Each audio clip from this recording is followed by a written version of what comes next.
Hi friends, welcome to my channel. ഇന്ന് ഞാൻ ഉണ്ടാക്കാൻ പോകുന്നത് ഒരു ചെറിയൊരു ഡിഷാണ്, പപ്പടം മുളകിട്ടത്. ഞങ്ങൾ പപ്പടം ചിക്കിയതെന്നൊക്കെ പറയും. അത് എങ്ങനെ ഉണ്ടാക്കണമെന്ന് നമുക്ക് കാണാം.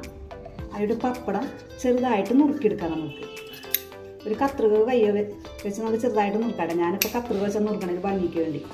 എല്ലാവരും ഇതേപോലെ നുറുക്കിയെടുക്കാം കേട്ടോ. നമുക്ക് പപ്പടം എല്ലാം ഇതേപോലെ നുറുക്കിയെടുത്തിട്ടുണ്ട്. നമുക്കിനി ഇത് ഫ്രൈ ചെയ്തെടുക്കാം. ഒരു ചീൻചട്ടി വെച്ച് വെളിച്ചെണ്ണ വെച്ചിട്ട് നമുക്കിനി അരിഞ്ഞു വെച്ചിരിക്കുന്ന പപ്പടം ഇട്ട് കൊടുക്കാം.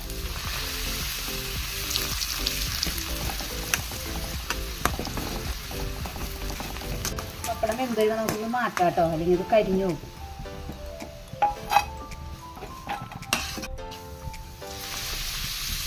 ബാക്കിയുള്ള പപ്പടവും നമുക്ക് ഇതുപോലെ വറുത്തെടുക്കാം. അങ്ങനെ എല്ലാ പപ്പടവും നമുക്ക് വറുത്തെടുത്തിട്ടുണ്ട് കേട്ടോ. 3 ഉള്ളി ചതച്ച് വെച്ചിട്ടുണ്ട്. നമുക്ക് അതിനകത്തേക്ക് ഇട്ട് കൊടുക്കാം. വെളിച്ചെണ്ണയിൽ ഇതൊന്ന് വാടി വരട്ടെ. അല്പം ഉപ്പ് ഇട്ട് കൊടുക്കാം. നമുക്ക് ഉള്ളി നല്ലോണം വാടി വന്നിട്ടുണ്ട്. നമുക്കിത് ചതച്ച മുളകിടാം.